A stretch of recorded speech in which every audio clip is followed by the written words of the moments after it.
4일 만에 끝냈다, 야근을 이제 4일 만에 끝냈다라고 이제 언급을 한 게 있어가지고 진짜 중요하니까 꼭 기억하셔야 돼요. 진짜 이거 정말 굉장히 저는 중요하다고 생각해요. 그러지 마세요. 그 누구도 뭐라 할 사람 없습니다.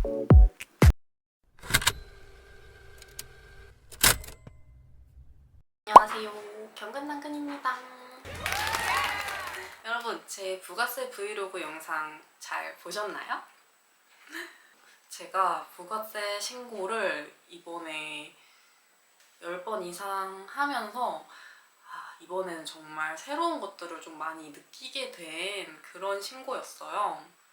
굉장히 좀 힘들기도 했고, 그렇지만 또 뭔가 좋은 성과도 있었던 것 같기도 하고, 참 이런저런 생각을 많이 들게 하는 부가세 신고 기간이었습니다. 이번 영상에 되게 댓글도 다양하게 달렸었는데요. 제가 아무래도 부가세 신고를 4일 만에 끝냈다, 야근을 이제 4일 만에 끝냈다 라고 이제 언급을 한 게 있어가지고 그게 조금 좀 이렇게 된 것 같더라고요. 그래서 정근당근이 이제 부가세 신고는 나는 이제 거의 마스터를 했어 라고 할 정도로 좀 많이 해봤기 때문에 부가세 신고 빠르게 끝내는 법 이라는 주제로 이 영상을 찍고 궁금해하셨던 질문에 대해서 간단한 Q&A도 해보도록 하겠습니다. 일단은 제가 그 영상에서 언급했듯이 4일 만에 부가세 야근 끝낸 이유, 서론을 설명을 드리자면, 저는 부가세 신고를 항상 하게 되면 보통 신고 기간이 한 평일, 주말 포함해서 10일 정도 되잖아요. 이제 그러면은 저는 평일에는 대부분 다 야근을 했던 기억이 있어서 진짜 8, 9일 야근하고 그래서 주말에 하루 이틀은 나왔던 걸로 저는 항상 그렇게 해왔었거든요. 근데 이번에는 그냥 막 진짜 엄청 정신없이 하고 정신 딱 차려보니까 4일 차인 거예요. 아무래도 1월 달이면 이제 간이과세자랑 다 신고를 하게 되잖아요. 이제 그러다 보니까 좀 스스로 좀 긴장을 좀 많이 했던 것 같아요. 그래서 1월 원천세 할 때부터 준비를 좀 시작하고 있었던 것 같아서 아마 그 효과가 좀 컸던 것 같아요. 앞에 다녔던 사무실과 지금 제가 다니고 있는 사무실에 이제 개수 차이도 당연히 있기는 한데 그래봤자 10개 정도 차이나고, 그리고 업종의 다양성으로 봤을 때는 지금 회사가 훨씬 더 어렵고 좀 손이 많이 가는 업종들이 많아가지고 오히려 전에 다녔던 회사에 비해서 업무 강도가 좀 높은 편이었었거든요. 이제 그런데도 불구하고 이제 그 정도의 속도가 나니까 저도 의아하긴 했는데, 아무래도 이거는 매년 1년 1년 겪어가면서 좀 노하우가 생겨서 아무래도 더 빨리 할 수 있었던 것 같습니다. 그래서 제가 그 노하우들을 하나씩 공유해드리도록 하겠습니다. 일단은 부가세 신고 꿀팁 첫 번째, 신고를 위한 순서를 저는 항상 정해놓고 하거든요. 이게 처음에 한 1년 차까지만 해도 순서가 뭔가 자리 잡아지진 않았었는데 3번 정도? 그러니까 부가세 한 3번째 정도 들어갔을 때부터는 저만의 순서를 잡아지게 되더라고요. 어떤 게 더 빠르고 어떤 게 더 정확하게 할 수 있는 순서였을까? 조금씩 경험을 통해서 저에 맞는 순서를 저는 최종적으로 찾은 것 같아요. 공유를 해드릴게요. 첫 번째, 국세청 자료 제공 시기를 미리 확인을 해서 시기에 맞춰서 날짜 조율을 하는 거예요.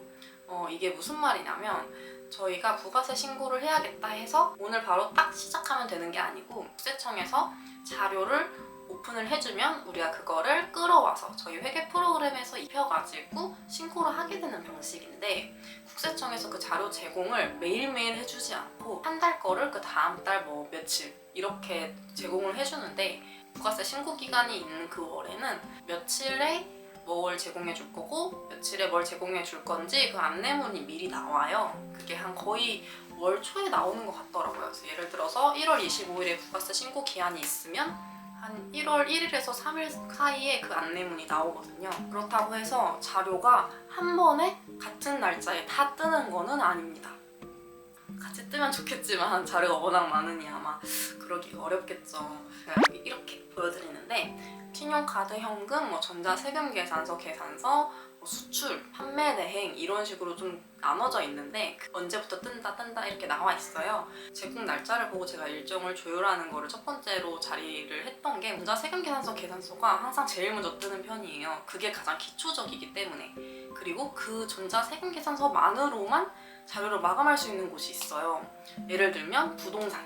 그 날짜에 맞춰서 이날은 세금계산서가 뜨고 아직 나머지 것들은 안 떴으니까 마무리할 수 있는 업체를 미리 찾아놓고 확보를 해놓는 거예요. 부동산이 내가 한 3개인가 4개가 있다. 그러면은 지금 카드가 뜨기 전에 그 부동산 건 먼저 할 수가 있잖아요. 이제 그 다음이 보통 신용카드 현금 영수증이 뜨는데 신용카드랑 현금 영수증만 뜨면 거의 대부분의 업종 중에 최소 3분의 1은 다 마무리를 할 수가 있어요. 기초적인 것들이 딱 세금계산서, 계산서, 신용카드, 현금이라고 보시면 되거든요. 부동산이 끝났으면 신용카드랑 현금 영수증이 뜨기 전까지 그게 뭐 하루가 됐든 뭐 반나절이 됐든 세금계산서까지만 다 해놓는 거예요. 그러면은 그 다음날에 신용카드랑 현금 영수증 떴을 때 신용카드 현금 영수증만 작업해가지고 마무리를 바로 할 수 있겠죠. 그래서 저는 그것 때문에 처음에 일단은 부가세 신고하기 전에 자료 제공 안내문을 보고 어떤 업체부터 먼저 신고할 건지 순서를 정해서 최대한 비는 시간이 없게끔 그거를 먼저 항상 조율을 하고 있어요.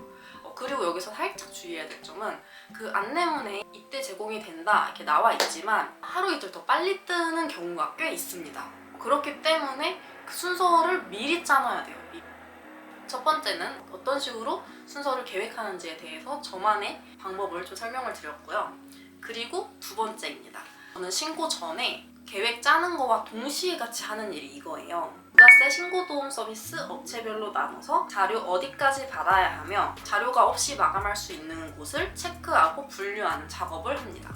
이거는 국세청 자료 제공 시기와 무관하게 사업자 번호별로 부가세 신고도움 서비스를 조회할 수 있어요. 되게 빠른 시일에 조회를 할 수 있어서 정말 원천세 신고만 끝나면 바로 들어가면 조회가 되거든요. 그래서 저는 처음에 할 때 부가세 신고도움 서비스를 업체별로 다 출력을 합니다. 그날에 한 번에 다 출력해요. 제가 가진 신고해야 되는 업체들을. 그 업체들마다 업종이 어떤 업종이고 이번에 어떤 특이사항이 있고 주의할 점이 뭐가 있는지 신고도움 서비스에 안내가 되어 있어요. 그것도 같이 체크를 하면서 사업자별로 분리를 하면서 아 얘는 부동산이니까 제일 먼저 해야지, 아 얘는 수출이 있다고 하니까 제일 늦게 해야지 해서 그대로 이제 순서로 이렇게 쌓아서 정리를 해놓는 거예요. 제 업체들은 어느 정도 파악이 되어 있기 때문에 앞전에 신고를 했던 내용이 있고 여기 사업자는 국세청에서 넘어오는 자료로만 항상 신고하면 됐었어. 그러면은 여기는 이제 자료가 있는지 없는지 체크만 해서 신고하면 된다 라고 거기 신고도움 서비스에 연필로 적어놓고 여기는 항상 종이세금계산서가 있었어요. 그런 곳은 대표님한테 자료만 요청해서 마감하면 됨. 이런 식으로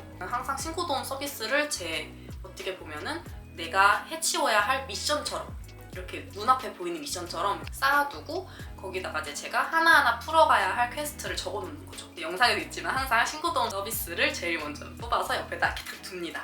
얘를 다 없애면 끝인 거죠. 이런 느낌으로. 이게 두 번째였고요. 세 번째. 이제 그 이후에 저희가 순서도 짰고 체별로 신고도움 서비스도 따로 분류했고 순서 정해놨으니까 세 번째는 그에 맞춰서 자료 제공 시점에 맞춰서 하나하나 순서대로 차근차근 시작을 하는 겁니다. 물론 한 번에 마감을 할 수 있는 것들도 있겠죠. 예를 들면 부동산 아까 말씀드렸던 것처럼 부동산은 보통 그 하루 안에 다 끝나는 편이고 그 나머지 시간이 또 비어요. 그럼 제가 아까 말씀드렸던 것처럼 신용카드 현금만 빼고 작업을 해놓는 거예요. 그러고 나서 이제 그 다음날에 신용카드랑 현금 영수증이 떴으면 이제 신고해도 되는 업체들을 또 가져와서 작업하고 마감. 이런 식으로 내가 쌓아놨던 신고도움 서비스를 순서대로 하나, 둘, 셋, 넷 이렇게 줄여가는 겁니다. 그리고 마지막 네 번째인데요. 신고서를 마감을 해서 전자신고를 돌려야 되는데 전자신고를 돌림과 동시에 납부서가 같이 출력을 할 수 있어요.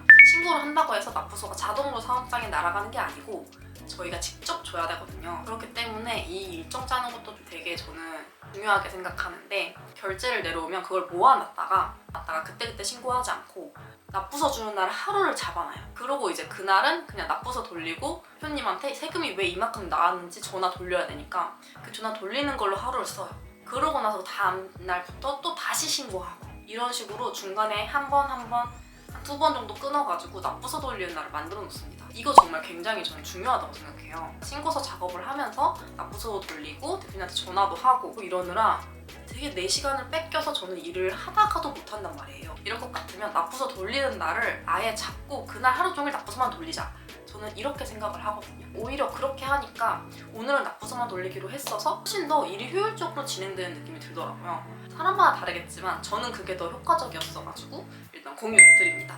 이렇게 부가세 신고 순서는 나머지 세세한 것들은 하다 보면서 자연스럽게 본인만의 순서가 정해질 거고, 제가 이런 순서로 인해서 도움을 받았던 그런 내용들만 해서 4가지로 추려서 안내해 드렸습니다. 특히나 신입이신 분들 4월달 부가세 때 있잖아요.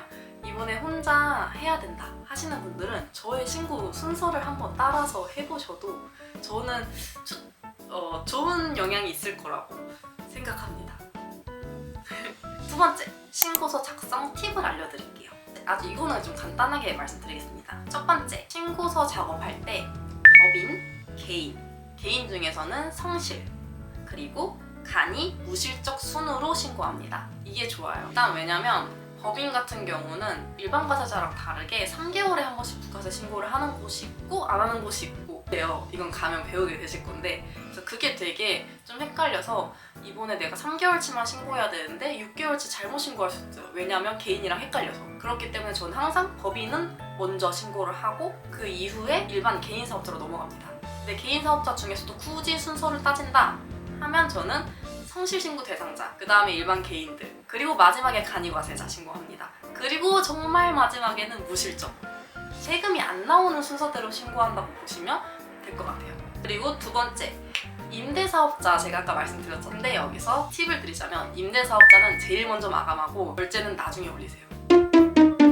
이게 무슨 말이냐면 부가세 신고 1일차, 2일차, 3일차 되면 어느 순간 정체기가 오는 날이 있어요. 그러니까 나는 일을 정말 열심히 했는데 다 하고 나니 자료가 없어.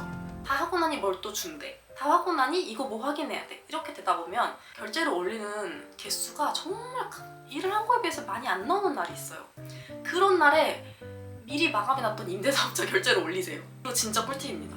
세 번째, 항상 국세청 홈택스 사이트랑 크로스 체크를 무조건 해야 됩니다. 국세청에서 자료 제공을 해서 넘어온다 하더라도 수정을 했다든지 그런 게 있다고 하면은 언제든지 국세청 자료는 바뀌거든요. 근데 저희는 먼저 불러왔던 국세청 자료로 미리 마감을 해놨기 때문에 이게 나중에 안 맞아가지고 수정 신고를 해야 되는 경우가 있을 수가 있어요. 저는 항상 모든 자료들을 제 회계 프로그램에서 마감을 하고 확인은 국세청에서 확인을 합니다. 금액이 맞는지.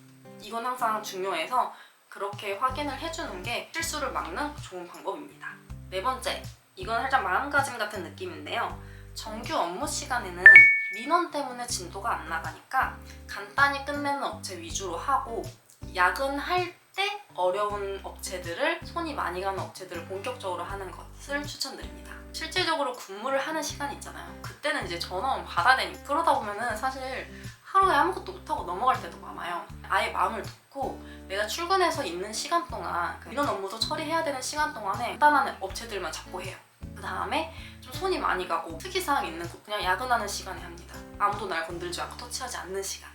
그럼 진도가 좀 빨리 나가는 게 있어요. 다섯 번째, 이거 진짜 중요하니까 꼭 기억하셔야 돼요. 진짜 부가세 신고든 법인세든 종합소득세든 모든 세금 신고는 그 직전에 했던 신고서를 시험지 삼아서 같이 보면서 하세요. 정말 이건 중요합니다. 어딜 가서도 그렇게 배우실 건데, 내가 부가세 신고를 할 때 늘 항상 그 바로 앞전에 신고했던 부가세 신고서를 보고 같이 하면 됩니다. 그거를 보고 해요. 왜냐면 내가 이번에 마감을 했는데 저번 분기 때는 임대료가 있었어요. 근데 이번에는 없어. 여기는 분명히 임대료가 있을 텐데 하고 직전 연도 거 신고서를 찾아보면 종이도 있었구나, 카드 결제를 했구나, 이런 식으로 어떻게 보면 답안지처럼 보면서 치지 않고, 그리고 이제 사수분한테 물어보지 않고도 내 스스로 해결할 수 있고, 정말 그 직전 연도 신고서는 무조건 봐야 됩니다. 이건 정말 중요한 것 같아요. 여섯 번째, 신고 기한이 항상 25일까지거든요.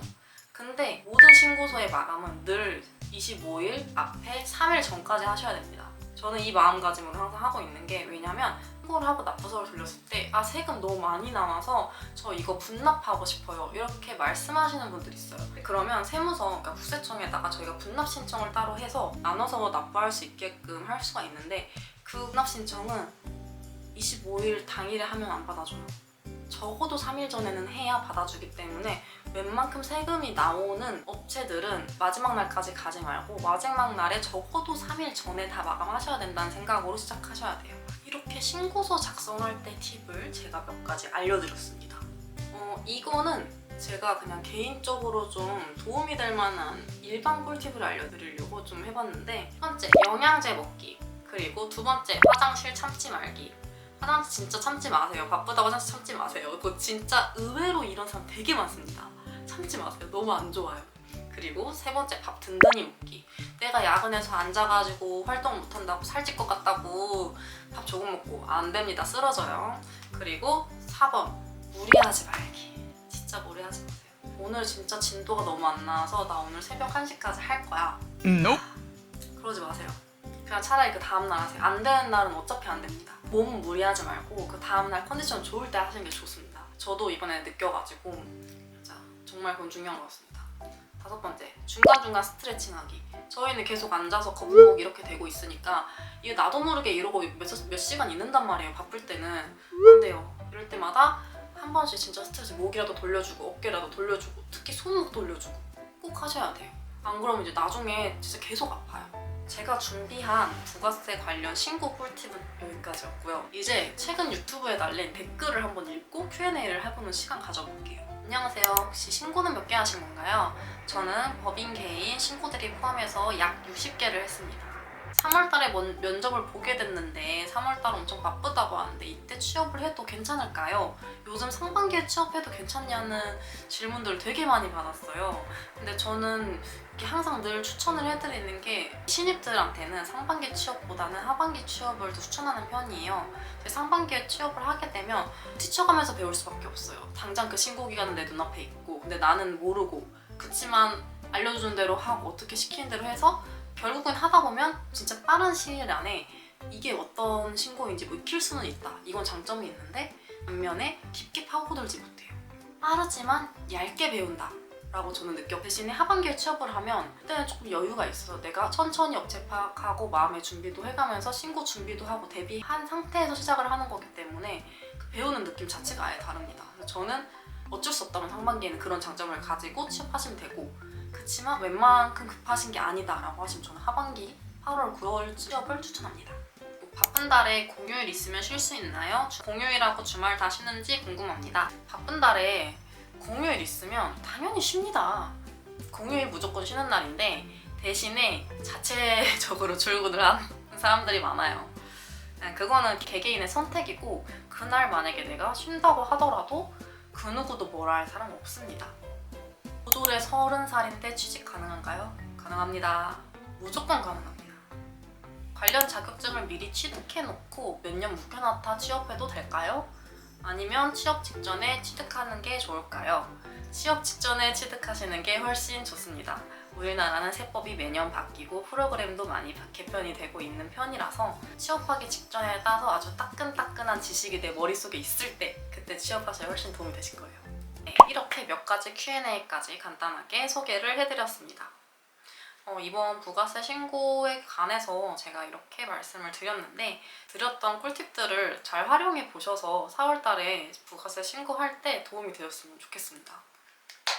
그리고 잘 하실 수 있을 거라 저는 믿어 의심치 않습니다. 일단 지금은 법인세가 또 앞두고 있어서 제가 이 영상이 언제 올라갈지는 모르겠지만 다음에는 제가 법인세 관련해서도 영상을 만들어 보도록 하겠습니다. 그리고 제가 여러분들 덕분에 세무사의 TV에 출연하게 되었는데요. 자격증 관련해서 제 솔직한 인터뷰를 한 영상이어가지고 아마 취업을 준비하시는 분들께는 도움이 되실 만한 영상일 것 같아서 제가 이제 링크는 따로 띄워놓도록 하겠습니다. 그리고 항상 이렇게 저한테 질문 많이 해주시고 칭찬해주시는 우리 시청자분들 정말 항상 너무 감사하고 덕분에 세무사의 TV까지 제가 진출하게 된 것 같아요. 앞으로도 더 도움이 되는 영상 많이 만들어 올 테니까요. 항상 기다려주셔서 감사하고 이번 부가세, 법인세, 이번 상반기도 화이팅 하도록